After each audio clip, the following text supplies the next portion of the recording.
Now we are reading The Rough-Faced Girl by Rafe Martin and David Shannon.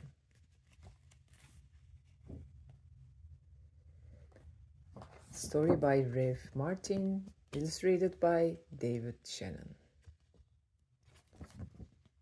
The illustrations in this book are stunning.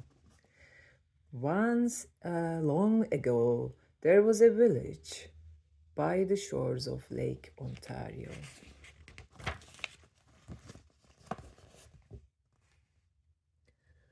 Off from the other wigwams of this village stood one great huge wigwam. Painted on its sides were pictures of the sun. This is called wigwam. Do you recall this picture from in other books? Painted on its sides were pictures of the sun, moon, stars, plants, trees, and animals. And inside this wigwam, there was said to live a very great, rich, powerful, and supposedly handsome, invisible being. However, no one could see him except his sister, who lived there too. Many women wanted to marry this invisible being, but his sister said, only the one who can see him can marry him.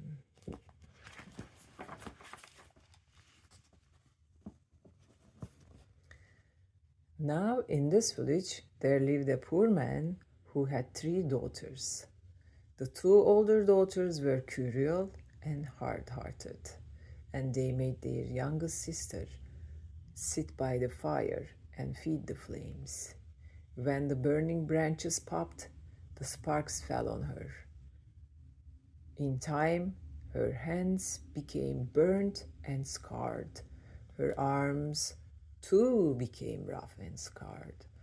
And even her face was marked by the fire, and her beautiful long black hair hung ragged and charred.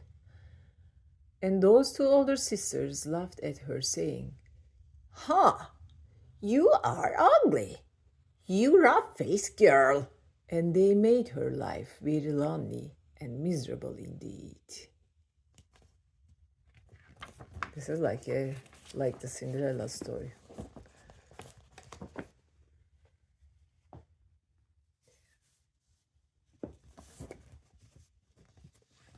One day, these 2 older sisters went to their father and said,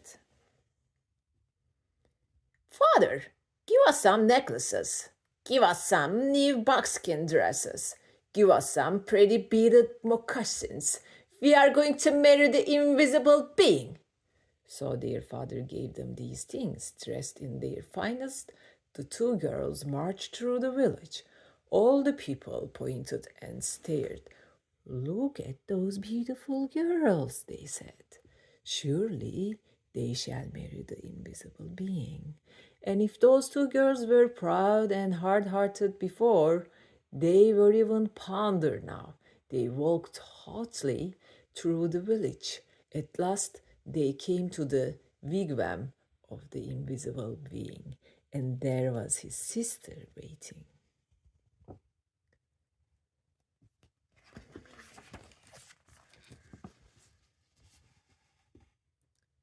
"Why have you come?" she asked. "We want to marry the invisible being," they answered. "That's why we are here." "If you want to marry my brother," she replied, "you have to see him. You have to have seen him. Tell me, have you seen the invisible being?" "Of course we have seen him," they insisted. "Can't you see how pretty we are? Can't you see the beautiful clothes we wear? Oh, yes, anyone can tell that we have truly seen the invisible being." "All right," she said quietly. "If you think you have seen him, then tell me, what is his bow made of?" And suddenly her voice was swift and lightning and strong as thunder. So then, how would she speak? How would she speak? What is his bow made of? Maybe not.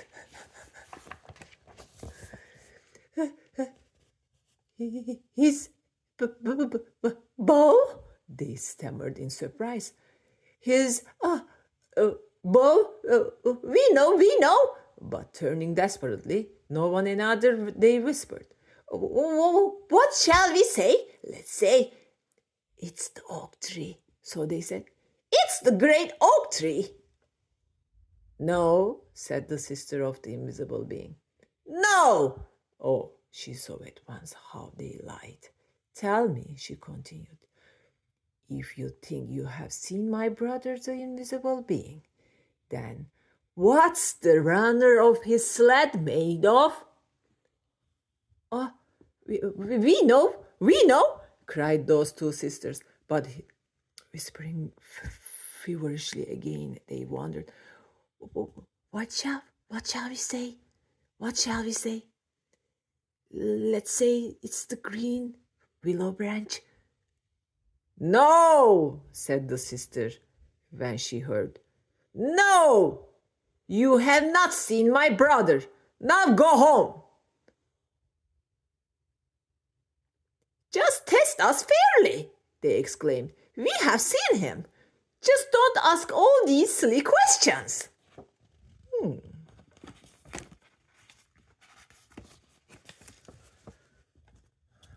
All right, said the sister of the invisible being. Come with me. And she took them back to the great wigwam and set them in the seats furthest from the entrance, the guest seats. Soon they heard footsteps coming along the path. Tom, Tom, Tom, Tom. Then something stepped inside. Though they heard breathing, the two sisters still couldn't see a thing. Suddenly, a great bow and a beaded quiver of arrows appeared in the air and were set down. But though those two girls sat there, their eyes wide all through that night, they never saw a thing more.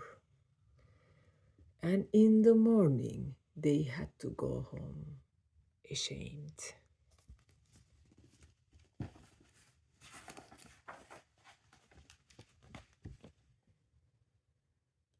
The next day, the rough-faced girl went to her father and said, Father, may I please have some beads? May I please have a new buckskin dress and some pretty moccasins? I am going to marry the invisible being, for wherever I look, I see his face, she said. But her father sighed. Daughter, he said, I'm sorry, I have no beads left for you, only some little broken shells. I have no buckskin dress, and as for moccasins, all I have left are my own old, worn, cracked, and stretched out pair from last year, and they are much too big. But she said, whatever you can spare, I can use. So he gave her these things.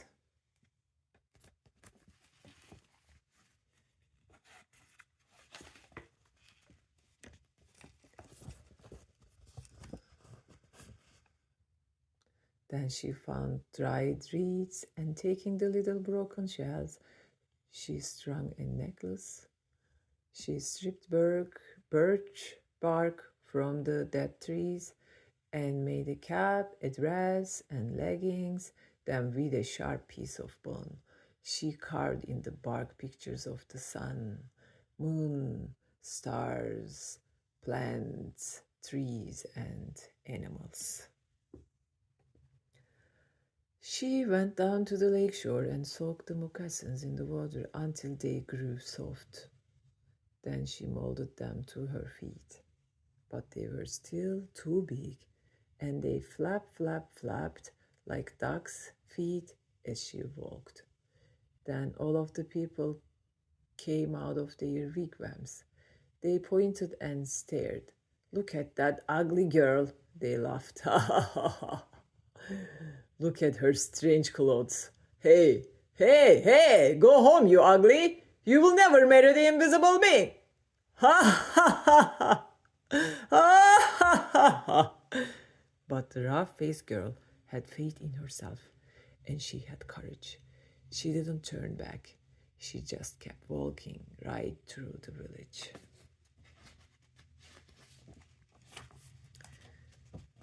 As she walked on, she saw the great beauty of the earth and sky spreading before her.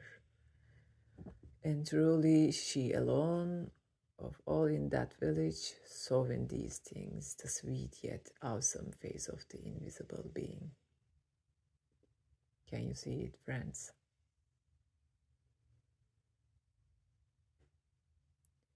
Can you see that awesome face of the invisible being? Let me show you if you haven't. The eyes and the rainbow becomes his nose. Eyebrows are clouds, and cheeks are another eyebrow, another set of clouds. And this is his mouth and chin. Such a beautiful illustration, isn't it? Okay.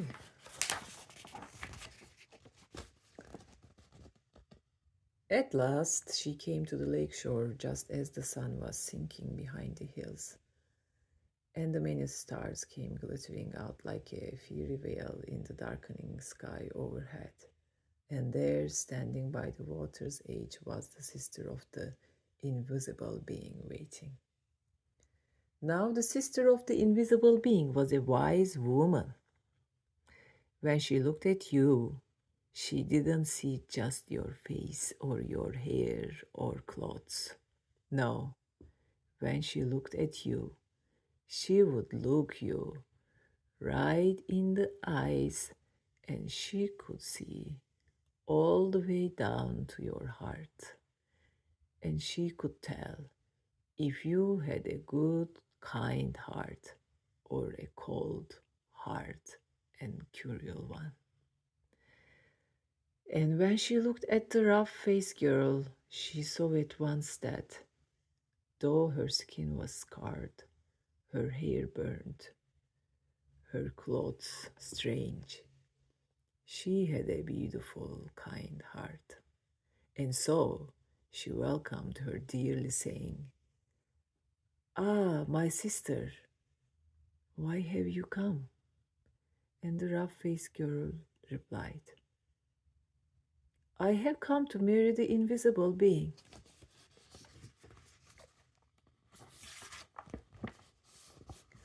"Ah," said the sister very gently now.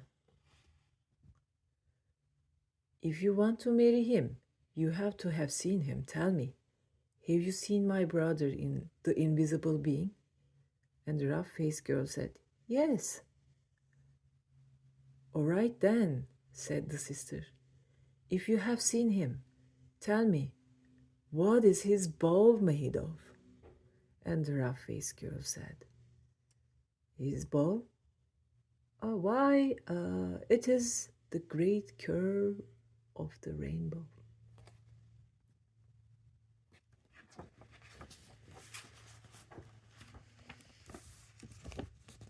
"Ah!" exclaimed the sister in excitement. "Tell me," she asked, "if you have seen my brother, the invisible being, what is the runner of his sled made of?" And the rough-faced girl, looking up into the night sky, said, "The runner of his sled? Why, it is the spirit road, the Milky Way of stars that spreads across the sky."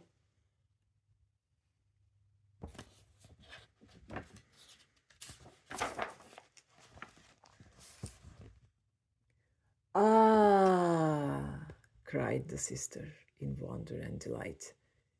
You have seen him. Come with me. And taking the rough-faced girl by the hand, she led her back to the great wigwam and set her in the seat next to the entrance, the wife's seat. Then they heard footsteps coming along the path, closer and closer. The entrance flap of the wigwam lifted up, and in stepped the invisible being. And when he saw her sitting there, he said, At last we have been found out. Then, smiling kindly, he added, And oh, my sister, but she's beautiful. And his sister said, Yes.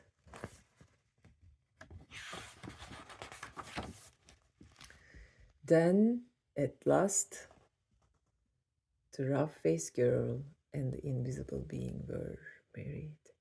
They lived together in great gladness and were never parted. You see, friends, always the good, kind heart wins. The hard, cold, unkind, bad hearts loses at the end. And my cat has been listening to this story. Oh, he fell asleep already. This might be a good bedtime story then, Tomby, right? Maybe. See you next time.